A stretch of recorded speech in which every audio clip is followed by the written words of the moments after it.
Hello? Yes, hold on, sir. Oh, sorry. So we're waiting.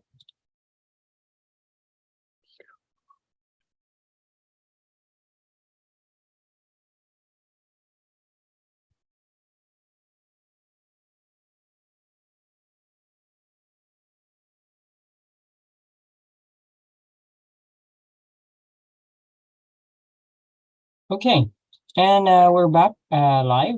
So I hope there is no feedback as of the moment. Good. All That's right, perfect. let's go. So So, yeah, that was really unprecedented. So for those who have been watching earlier, we've moved to a different link. So I didn't know what caused the feedback when we went live, but definitely we'll make up of the time with this discussion, as this is a wonderful and very knowledgeable experience that you will have with our speakers today, as they are seasoned professionals in their respective fields and they wish to give value through this initiative. So again, let me reintroduce our first speaker, as we did have an issue earlier. So we have Mr. Richard Burkelly, and who will be speaking the art of public speaking and what makes a speaker effective. And he is a chairman of Fundacja Nowa Orkiestra Kameralna, an NGO in Warsaw, Poland, and also a coach of major corporations, startups, and individuals, and also a professional musician and actor, conductor, and a few other things that he will be sharing with us along with the discussion. So without further ado, we have Sir Richard to go with the topic. thank you, young man. Thank you very much. Well, good afternoon, everybody, or good morning, or good evening, wherever you are. For me, it's sort of evening because I'm in Warsaw in Poland, in Central Eastern Poland. We've just had a really good lesson, actually, about technology. Many speakers today rely enormously on technology, on the slides to do the work.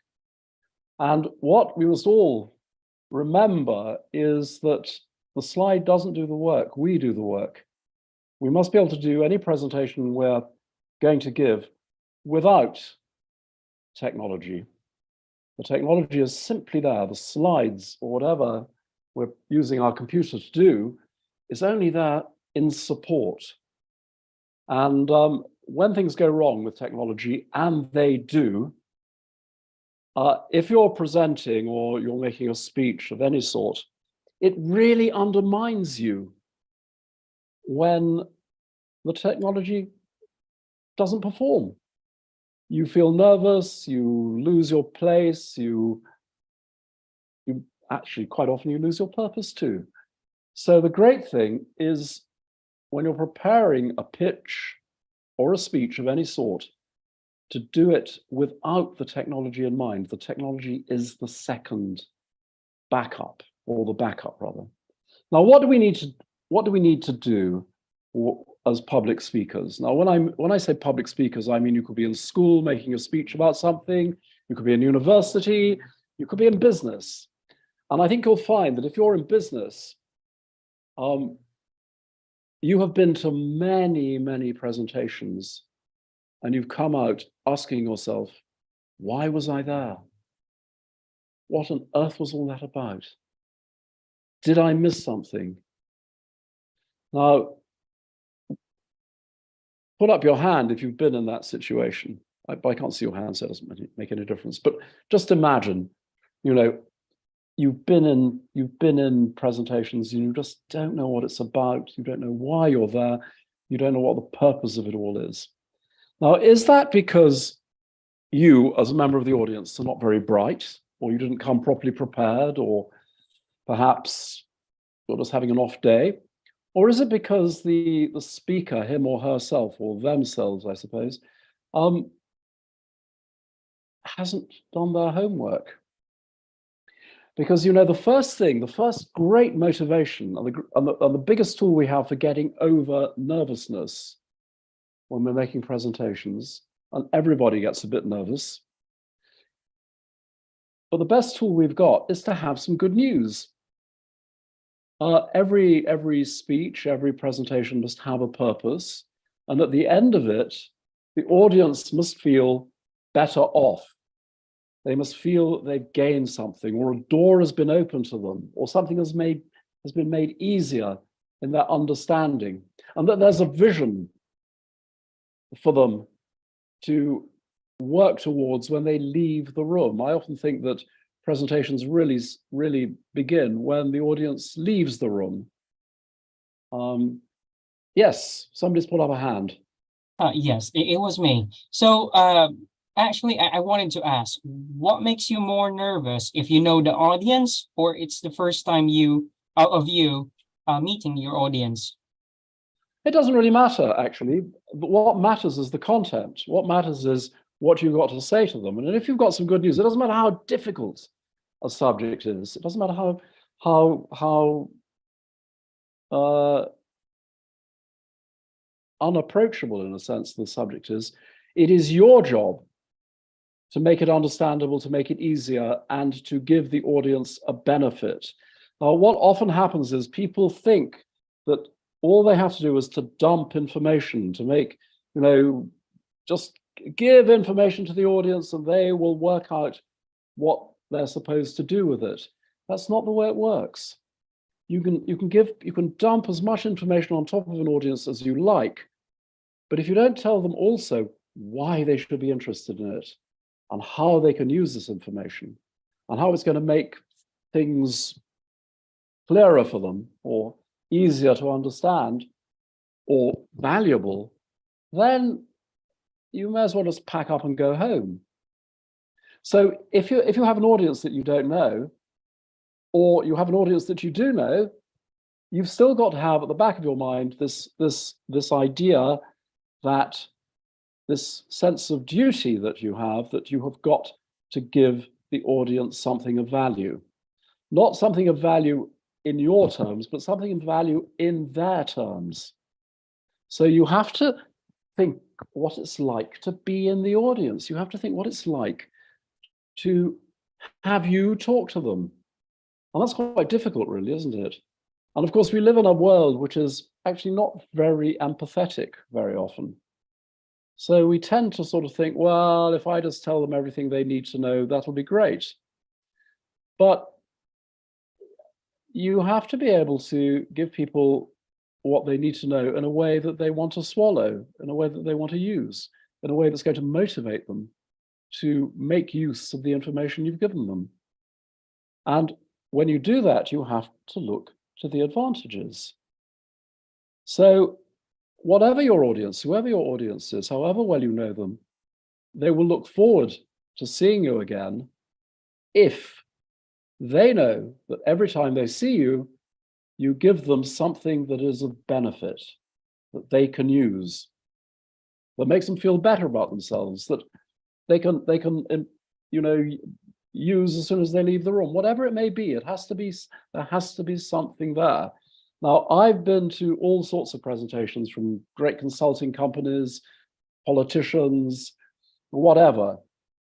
And I can tell you this, that their first instinct is to just give a lot of information, give a lot of facts, not make them digestible. I think they're doing their job, but they're not doing their job.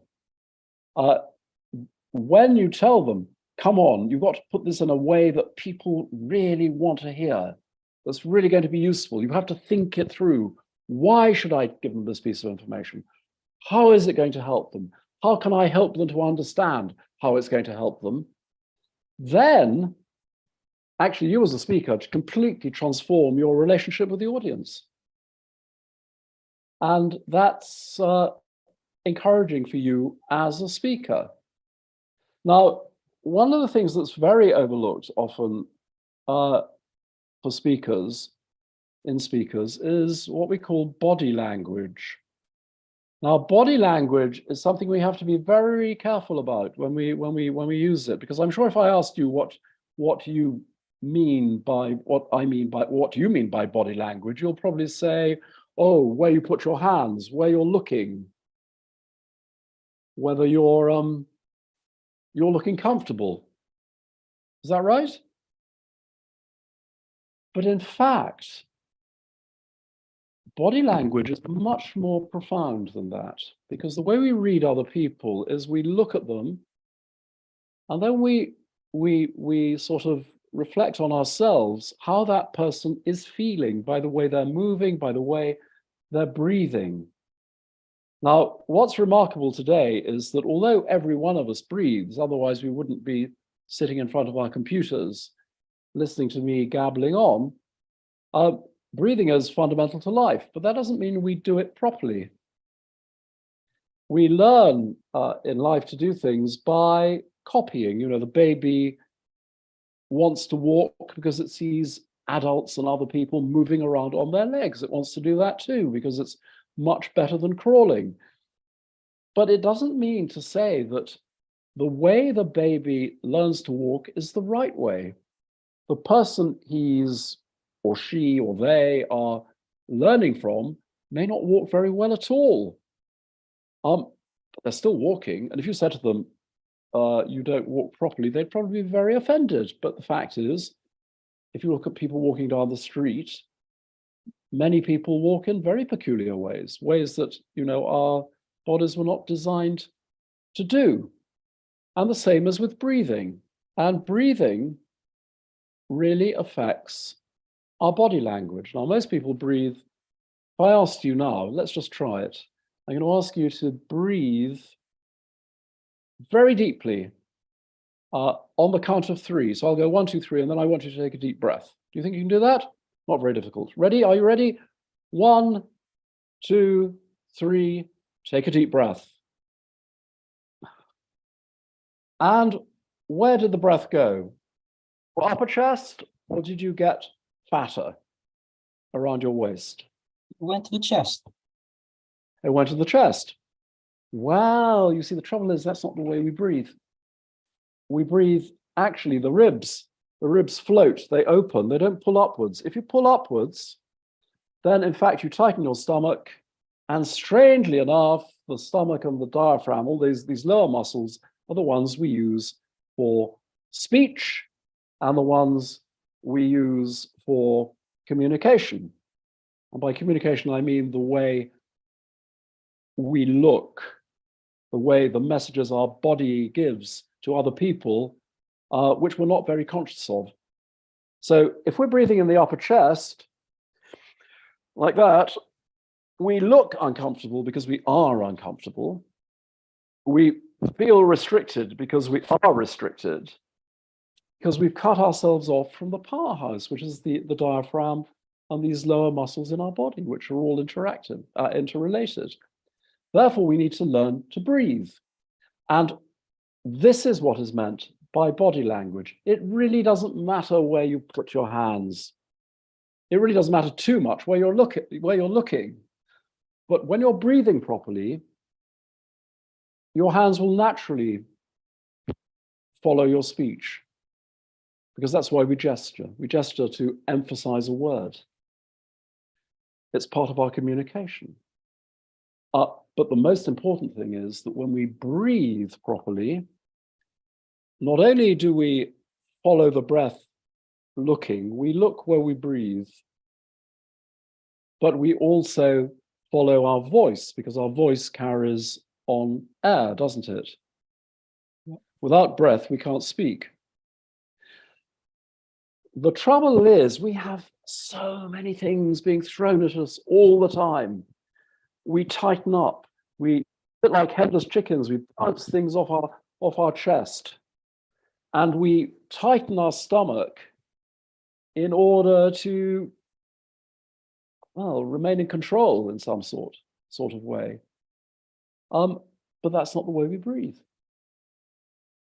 Now, if you were to lie on the ground,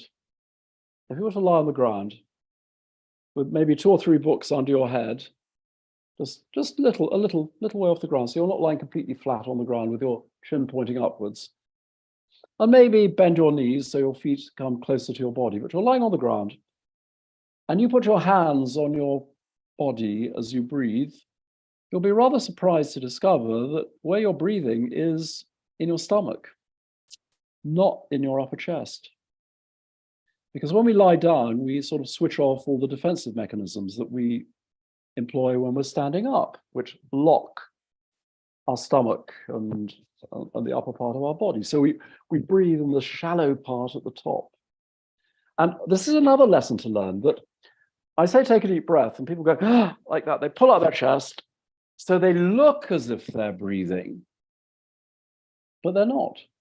So they're simply gesturing without actually doing the real thing. And this is very important because it shows that we can learn from our bodies that what we do with our bodies can be reflected in the way we actually think. We can gesture in public speaking, but not actually be carrying or giving any real value. So we can be dumping information and it looks as if we're speaking, it looks as if we're being helpful, but in fact, it's not helpful at all because we haven't packaged the information we're giving in a way that is of value. Now, the other thing that most hampers public speakers is that very few people, seems to me, seem to be very or genuinely engaged in the subject they're talking about. Do they really care about it? Because if you, as the speaker, don't really care about it, why should anybody in the audience? So your enthusiasm, your joy, your commitment to what you're saying is absolutely essential if you want to persuade the audience. And very often, we're given subjects to talk about that we're not very enthusiastic about. We might not even be very sure about. We're not quite sure what we're actually, why we're doing it. But we do it. But that's terrible for the audience. Instead, we have to do the donkey work. We as speakers have to go through the material that we have to present and find something sexy about it. We have to find something sexy about it. We have to find something that we can care about. And by caring about it, we transmit our enthusiasm and the sense that it is important. So somebody who's just reading a script, somebody who's just spewing out information is never going to inspire an audience, because inspiration comes from the commitment that we have. So we have to know the subject. We have to have delved into it. We've had to look for things that can excite us. Does that make sense? Have you been to presentations where the speaker doesn't seem very interested, doesn't seem to be committing very much energy? Yeah. Yeah. And how are you supposed to respond to that? Like you get bored? You get bored, don't you? Now, a speaker must never be boring.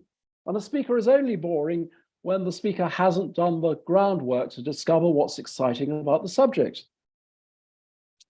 Now, if you have eggs with you, you should throw them at the speaker, yeah, at that point, because they're not doing their job. They're wasting your time. It should never be boring.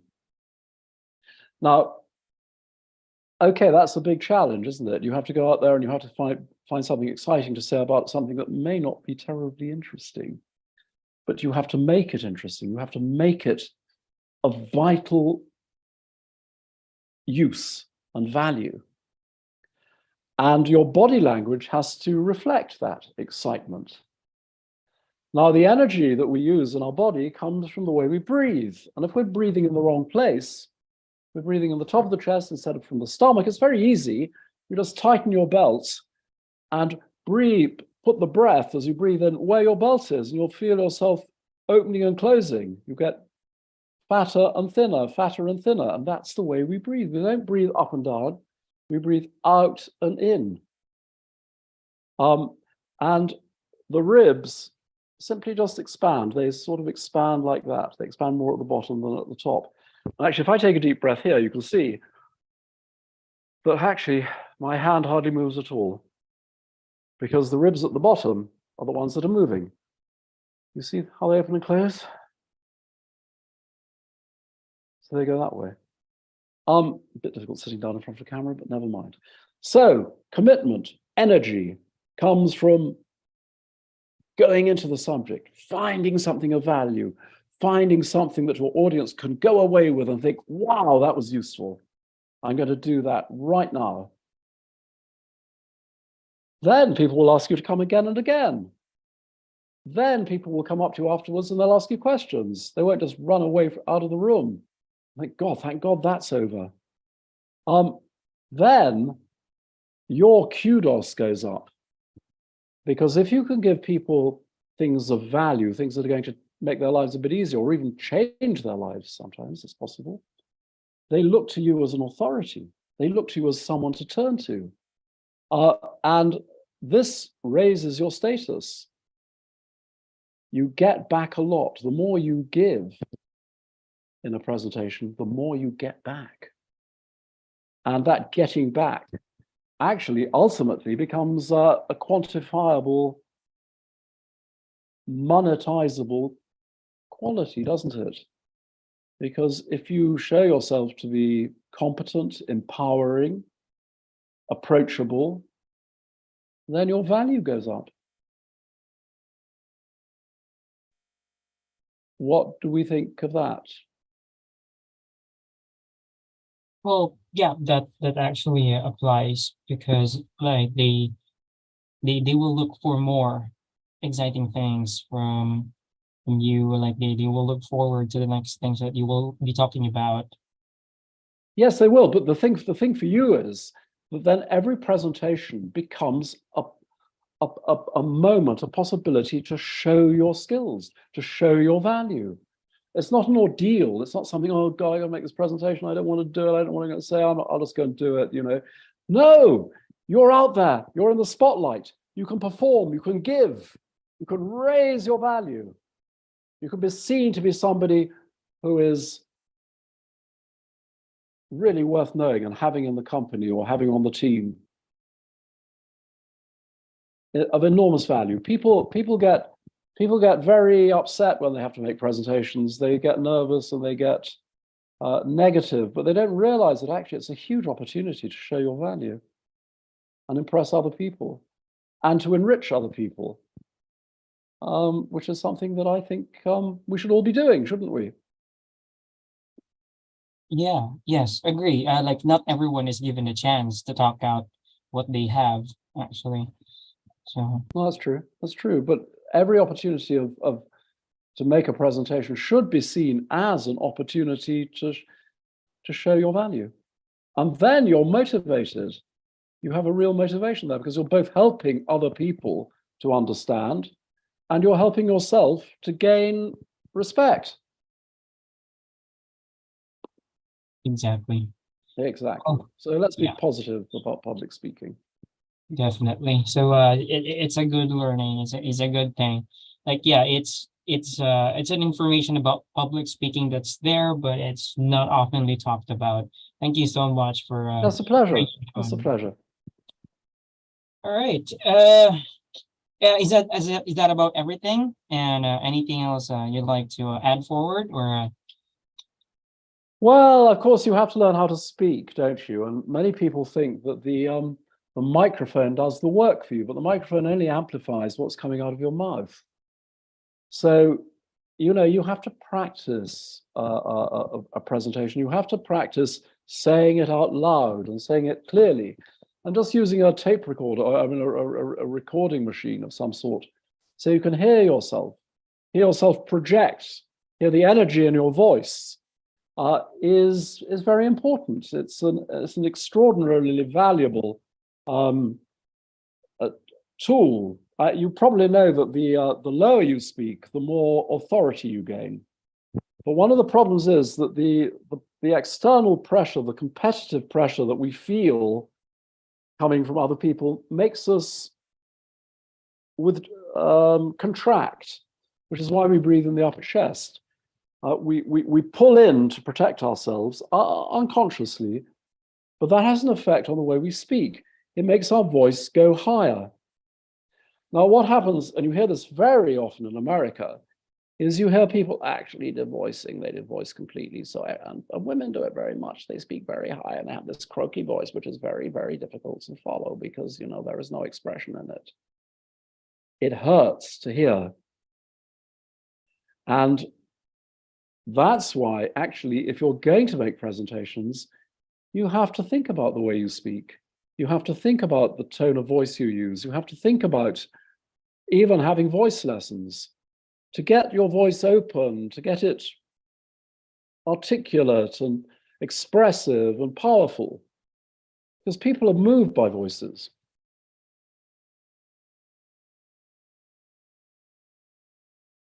Yeah, lots of things flashing. I don't know why. Is this a question here?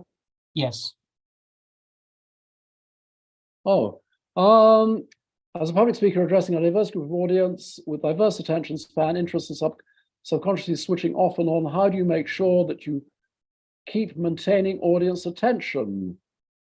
Well, that's a very good question. You keep it short.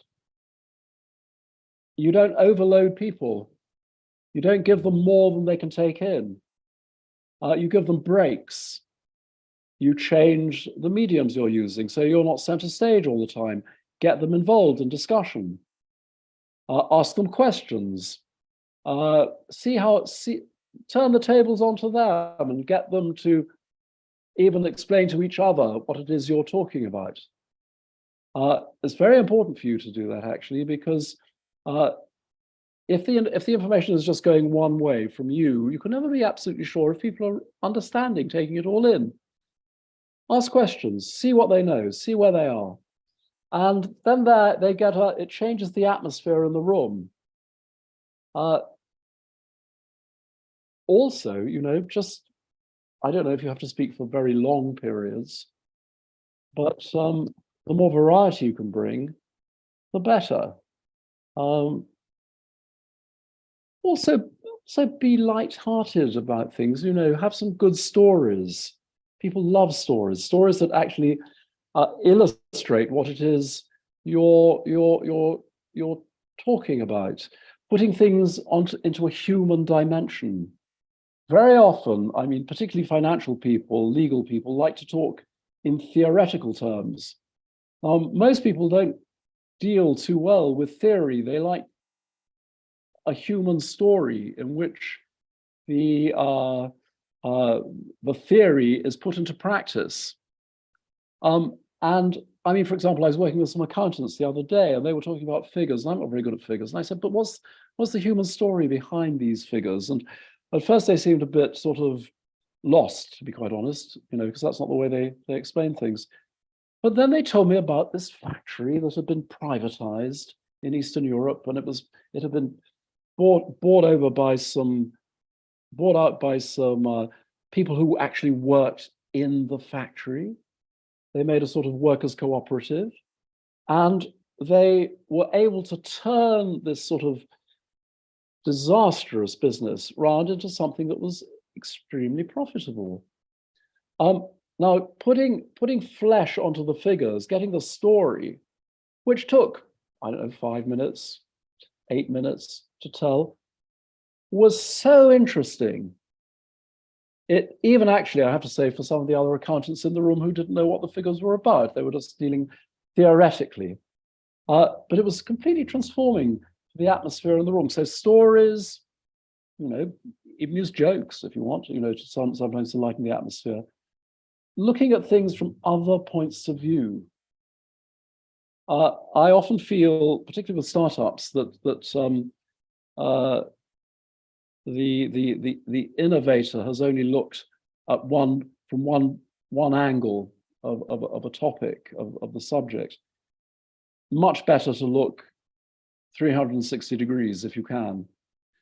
That diversity of vision can be very stimulating for an audience. You have to remember that what you're saying may not be entirely right. So there will be other people in the room who see things from a different point of view. Get them on board. Ask them questions. Get them into discussion. Discussion, very good way of learning, and also passing the time, getting things done. So don't feel that you have to be the only source. The audience too can be a very valuable participant and contributor. I hope that helps.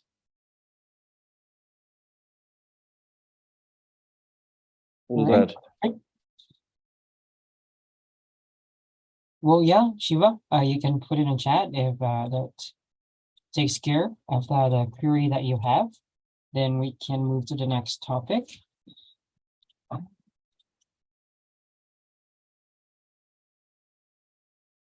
And yeah, we'll just wait for it on the chat as it is allowed to be sent to everyone. But much of that, thank you so much for a wonderful topic, Richard. And yeah, if you wish to promote anything of business or book, if you are doing, we can do it on the end part. So anything you'd like to promote, we can do it later on. Well, I mean, if anybody wants to contact me, you know, I teach online sometimes. So if I can be of help, please contact me. Yes, for sure. All right, that's perfect. So really appreciate the effort and the knowledge that you have shared to us. And then moving to the next topic that we have. So we don't want to consume a lot of time for the ones who will be watching later or currently watching live right now on YouTube. So for the next topic, we have here driving business growth from within. So there's a lot of transformation which is happening in the business world today. So one way to keep on the game is learning or getting information about driving business growth. And we have our speaker, Abayumi Abudarin, which is the National Sales and Marketing Manager at Lab Engines Nigeria Limited. And he is a business professional with both field and support experience to drive the right metrics for business growth development, and had the privilege to drive both new businesses as well with new markets, scaling business revenue objectives, as well as progressing with brand development. And much of that information of himself, he will be sharing it to us, and I'll have him take over and discuss the topic. Go ahead, sir. Abayumi. Yeah, thank you very much. Good morning, good afternoon. Let me follow the protocol, just like Richard had just laid ahead. Richard, thank you very much for the presentation. It was a fantastic one, I must say. And seriously, when you were having that discussion, I was like, wow, you're actually putting me on the spot. It's a big one that we have there. Please, am I audible? Someone should confirm that I'm audible and it's clear. Yes, you are audible. Thank you. So thank you very much once again, and thank you for the opportunity to discuss this with you. Once again, my name is Abayo. We are discussing today driving business growth from within. Two action words, I will say. Growth and driving it. They are important for every business. Like you and I, we know that growth is a phenomenon that is important for every individual. As much as it is important for every individual, it's as well important for every business. Why? Because the world is changing. You are not where you were yesterday, and definitely you don't want to be where you are today. You don't want to be there tomorrow. So that's why one needs to continue looking, continue striving. What are the next things that we can do to make the business better? How can we expand? How can we increase? How can we accommodate more people? How can we provide more services? How can we diversify to address the challenges that definitely will come? If it is not coming today, that will come later in the future. I won't take much of your time today. I'll just have a quick discussion using the slides that I have before me. So, where are we? We are addressing business right now. The question is, where is your business? Where is my business? Today, we have a lot of transformations going on around the world. And all this transformation, the truth is, they are directly affecting every business. They are affecting every process. One of the things that we have right now in the world, we know we just moved away from COVID-19. And I believe that the ripple effect of COVID-19 is being felt by many businesses right now. Right now, a lot of businesses have transited into hybrid operations. Some have even gone online. Some cannot even stand up again after the COVID-19.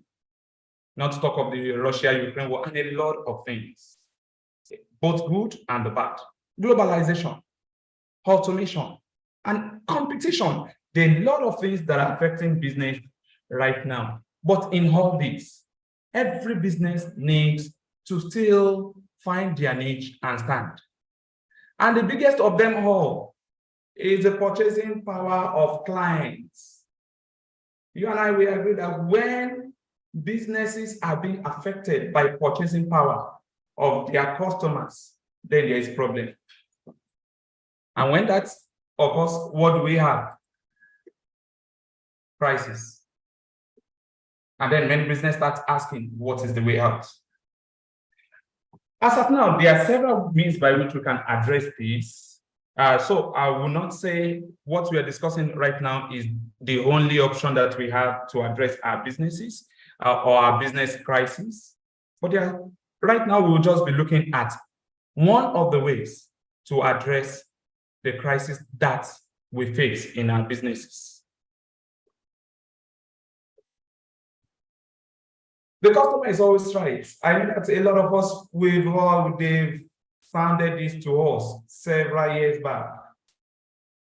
The focus is on customers. The MDs will tell us that we are here for the customer. The customer is the king. They are the key. They are the people we are here to serve. That is the reason why we are here. And most of the time, most businesses, they focus on customer and then the business owner. Is that right? Anytime I see that, it reminds me of my children's cartoon. My children love this cartoon so much, SpongeBob. And that SpongeBob, there is a character that is wonderful. This character is a business owner and a manager. He loves his money so much. He does not joke with his customer. And one thing I noticed, the few period I sit with them to watch it, is that the more this man makes, the more he loses. The more he makes, the more he loses. That is Mr. Krabs. So is that actually what we want to do? Focus on the customer, get more money, get more investments, get more opportunities? Yes, it may sound good. But now let's look at it from the other way. Looking within. Let's look within. Instead of focusing the customer, instead of focusing the clients, instead of focusing all those people, can we look at building our own brand? The truth is, you cannot control what is not within your capacity. Right now, customer taste is increasing, consumers' awareness is improving so big that no business can actually tame that desire of customers.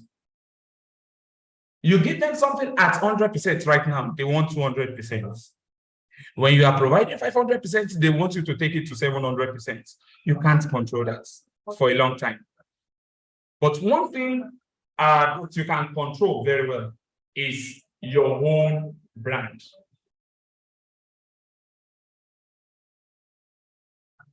Please, 1 minute, please.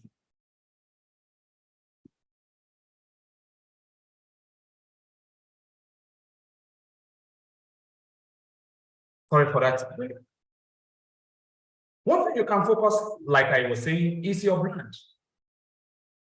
You can actually establish your competitive advantage by creating a healthy business, by creating a happy business. Back in those years when they talk to us about brand, they talk to us from the perspective of marketing. The branding is done by marketers. Hello, I want to believe that I'm still audible. Please, somebody help me to confirm that.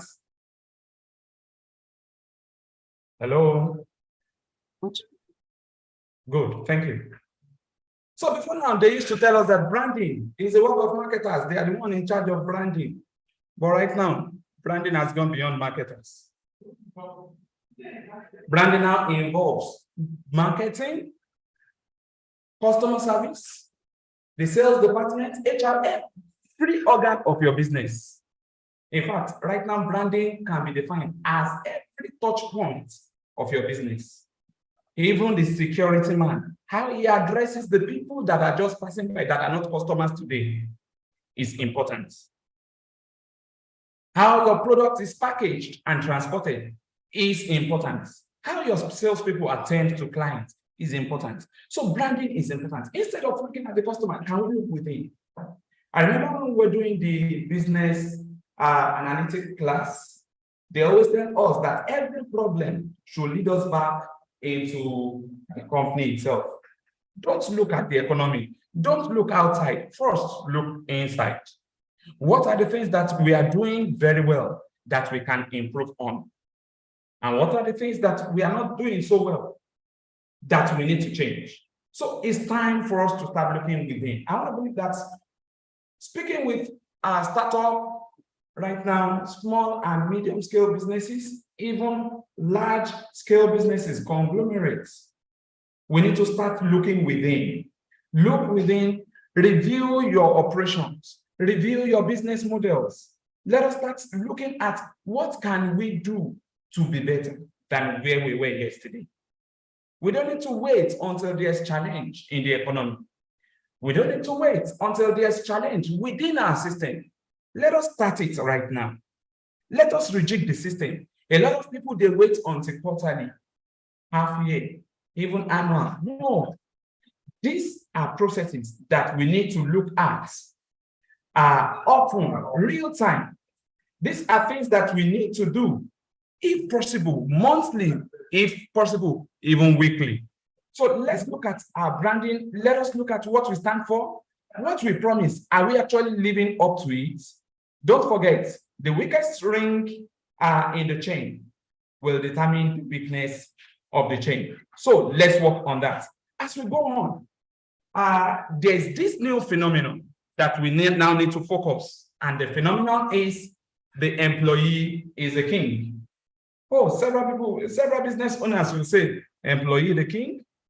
Yes. That is actually a new drive that every business owner, every organization, every manager needs to start looking into.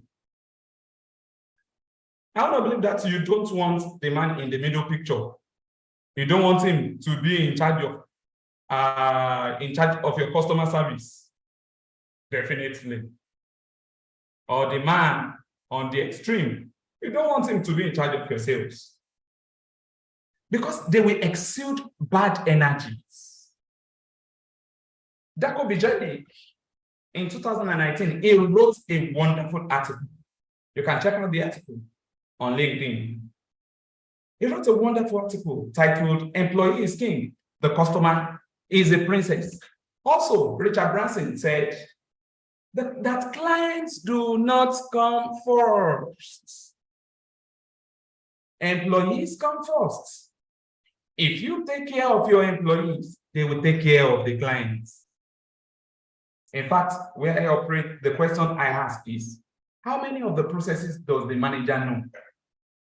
How many of the processes of operation do we know at the top level? It is the people at the base. They are the ones that know what is going on. They are the ones that relate with the customers. They are the ones that know what the customer actually needs. They are the ones that know how to intuitively present your package, your brand to the market. So employees, they come first. And these employees, they don't ask much. I want to believe that every one of us, we want the best of employees. Now look at this slide. This for football lovers. Look at this. This is a star-studded slide. I know everybody wants the likes of these workers in their organization. You want somebody that strike for you, like all these guys are intentionally put strikers in this particular slide. You want the Lionel Messi, you want the Benzema, you want the Ronaldo, you want the Alan, you want all of them. You want top strikers. You want people that will get you the results within 1 month, within 2 weeks, within 1 week, within few days. You want them all. What if they are your staff? And now, what if you have a coach, like the coach of Manchester City, is currently valued like the best coach in the world? What if these are your staff? Don't forget, these people, they did not jump from somewhere. They grew, they learned over time. They enjoyed some wonderful environments, which you and I also, we can create in our businesses. A lot of businesses are striving, they are struggling because they don't have these A-class workers. You want to have them in your marketing, you want to have them in your sales, you want to have them in your admin, you want to have them even as your security, you want to have them everywhere.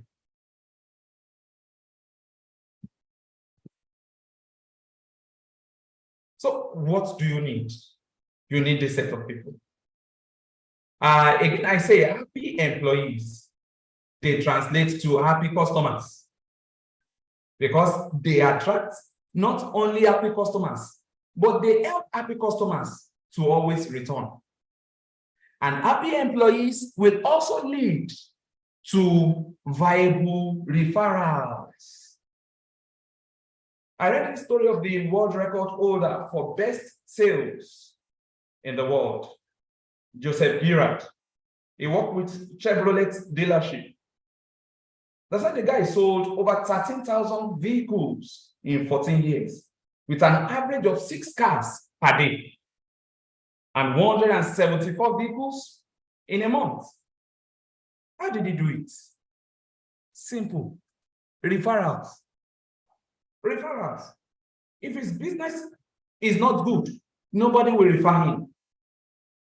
So can we create a business that people will be glad to refer? Can we work towards having happy employees that people will want to come back to see again? A friend of mine once said he loves going to a particular mall because the way the salespeople, the way they treat them. And that's part of the things that we have adopted in a number of organizations that I'm working with right now. We see how to ensure that our employees, they are wonderful, they are happy, they are comfortable.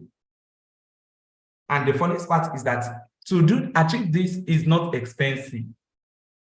What this employee needs is not just money. In fact, someone said, when an employee is asking for a raise, it means he is not comfortable yet.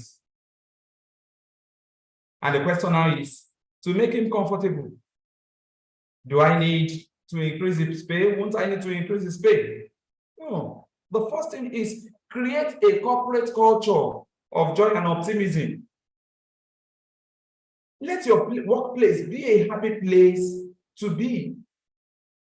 When an employee always sighs before coming to office, it means that productivity is going down that day by some power. Can we work on it?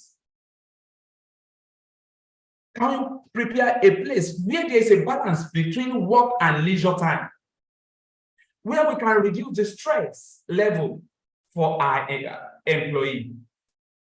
Can we create an environment where there is collaboration, where our employees, where our people, even the managers, where they have time for themselves and their families? They want an environment where they can be engaged, where responsibilities can be shared, where they can have authority, even at minimal level. They're not looking at somewhere where they will only be given directive. This is what you do today, this is what you do today. They get bored. It's boring. Let's share responsibility, even at minimal level. Let's make them stakeholders. Let's provide learning opportunities for them. Let's look at games that we can bring together. We can use to bring them together. These are things that our employees are asking. They want you to celebrate their wins, no matter how little. Some are high flyers, quite well. And some, they need some support. Encourage them. They want someone that will help them to achieve even their personal goals. They want an environment where their professional goals can as well be attained. And finally, I will say they want an environment where they can be protected from the corporate climate that can be harsh sometimes. 2020 was a harsh period, a harsh year for everybody world over. And I give it to the organizations, the companies that protected their staff, that took extra care of them that period. Still, I know of some companies that around that period, they said that they can't do much. They laid out staff. So let's protect them. Let's see how they can be comfortable. If a man is motivated enough, he can go the extra mile. That is part of the thing that we want to tell our business leaders around the world. Let's focus on these employees. They are the ones that will get the job done. Let's take care of them, and you'll see that they will take care of your business. Then after doing all this, what do we get in return? You'll see that you get improved customer experience for your business. Their productivity will go above the roof. You attract happy customers. You will help them to make quality decisions. And they will also work. They will have the initiative, the drive, everything they need to progress your business. Don't forget, they are the ones that will also get the real-time data. And above all, they help you to build the best brand ever. This is something that we all want to achieve. This is something that we want to always strive on. But the question is, how do we get these results? We get these results by focusing on the employees. So one take-home I want us to have today is that employee, let's make them the king.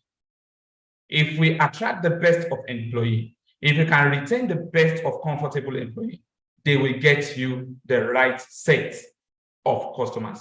They will not be lacking in getting you the right customers. And then you know what that means. So on a final note, I will say that whatever mistake that we might have made in time past in business, let's forget about them.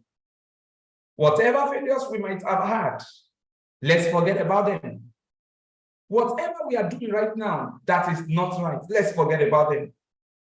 And then let's look at what William Durant said that what you are doing now is the most important. Do it very well. And lastly, Anthony Robbins said, every problem we have had in time past is a gift. Without problem, we will not grow. So I want to leave us on the note of growth. Let's seek growth within our organizations. Let's seek growth within our businesses. Let's seek growth within our private and our professional life. The only way that we can do it in our businesses is by, permit me to say, sorry, not the only way. One beautiful way of achieving that in our businesses is by focusing on those employees. They matter a lot. Thank you very much. Thank you very much, sir, Abayomi. That was really a wonderful talk and very on point. So really appreciate your effort and knowledge in bringing that one to this platform today. So it really gives value to those in the business industry and those who are aiming to be in that field as well. Thank you. So you have ended your discussion like wonderfully, and there's no questions actually that appeared via live and on our chat messages as well. So before we close the session, do you have anything that you wish to promote? A business, a book, a training session? Hello, please come up with that again. I didn't get that. Yeah. Is there any services that you'd like to promote? Are you writing a book, or have you written a book? Do you have online seminars, something like that, training, or you're doing a project or a business? Okay, thank you very much once again for this opportunity. Currently, we support startup businesses around here that are striving for growth. We consult for them to ensure that they grow as appropriately, as well as we look forward to working with businesses around the world. We want to help you create. We help them to create the right model. We help them with training. We help with trainings. And like you have said, currently there's no book yet published, but there are books that we're writing that very soon will launch on LinkedIn. When it is being launched, I want to believe that a number of us will ensure that we get it across, especially to you. Thank you very much. Thank you so much as well. It's been a pleasure. And to close the session, we appreciate each and everyone who have joined our webinar, and also have watched on live, and who will be watching later on the uploaded session. And thank you for patronizing our weekly webinars or Zipinars. And we would like to invite you again for next Wednesday, as at the same time, 12 noon to 1 p.m. Eastern Standard Time, to witness 2 new topics with 2 new fantastic speakers, and that will deliver us this value and help us with the initiative of creating an empowered and informed community through free knowledge sharing. So thank you so much, speakers. And Sir Richard has to go first, but definitely we appreciate your effort and the value you have shared in this platform. So appreciate you so much. And for everyone, thank you for joining, and keep safe as always. All the best. Thank you.